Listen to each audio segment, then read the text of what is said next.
देश इस वक्त आर्थिक तंगी से जूझ रहा है। बीते 4 से 5 महीनों में कई सेक्टर मंदी का शिकार हुए और अब इसकी चपेट में एनजीओ भी आ गए हैं। लेकिन एनजीओ को हो रही आर्थिक मुश्किलें सब कुछ बंद होने की वजह से नहीं है, बल्कि इसके पीछे पीएम केयर्स फंड का हाथ है। जी हां, प्रधानमंत्री नरेंद्र मोदी ने स्वास्थ्य मुसीबत के इस दौर में राहत देने के नाम पर पीएम केयर्स फंड बनाया था, लेकिन यह शुरू से ही विवादों में रहा और अब यह फंड फिर सवालों के घेरे में आ गया है। इसकी वजह एनजीओ को होने वाला नुकसान है। एक रिपोर्ट के मुताबिक कॉर्पोरेट सोशल रिस्पांसिबिलिटी यानी सीएसआर फंड के तहत आने वाला पैसा अब मोदी के बनाए पीएम केयर्स फंड में डाइवर्ट होने लगा है। एक रिपोर्ट देखिए। मोदी सरकार जनता की हितैषी होने का दावा करती रही है, लेकिन जब जब मुश्किल की घड़ी आई, सरकार अपनी जिम्मेदारी से पीछे हटती नजर आई।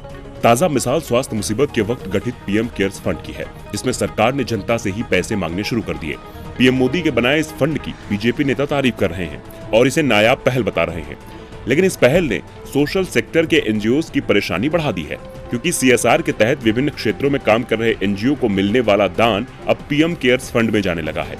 इसके चलते सोशल सेक्टर के एनजीओ आर्थिक तंगी का सामना कर रहे हैं। अशोका यूनिवर्सिटी ने अप्रैल-मई 2020 में एक सर्वे के तहत 50 एनजीओ के प्रमुख से बात की, जिससे ये तथ्य सामने आया कि कॉर्पोरेट फंड वर्तमान सीएसआर फंडिंग के एक बड़े हिस्से को तत्काल राहत कार्यों के लिए कहीं और पैसे भेजे जा रहे हैं, जिसमें पीएम केयर्स फंड भी शामिल है। इस वजह से इस फंडिंग पर निर्भर एनजीओ चुनौतियों का सामना कर रहे हैं।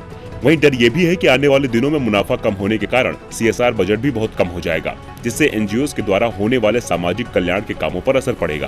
पूर्व आईपीएस अधिकारी, प्रयास एनजीओ के संस्थापक और नीति आयोग के सदस्य आमोद कंठ के मुताबिक सीएसआर के अंतर्गत 2018 से 19 में देश भर में 11,800 करोड़ रुपए खर्च किए गए, लेकिन अप्रैल 2020 से सीएसआर डोनेशन के 10,000 करोड़ रुपए पीएम केयर्स फंड में डाले गए।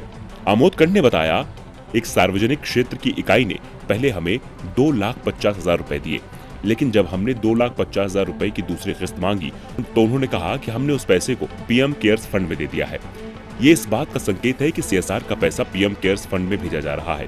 प्रयास एनजीओ के डायरेक्टर विश्वजीत घोषाल का कहना है कि हमें ऐसा लग रहा है कि अधिकतर पैसे देने वाले दबाव में हैं।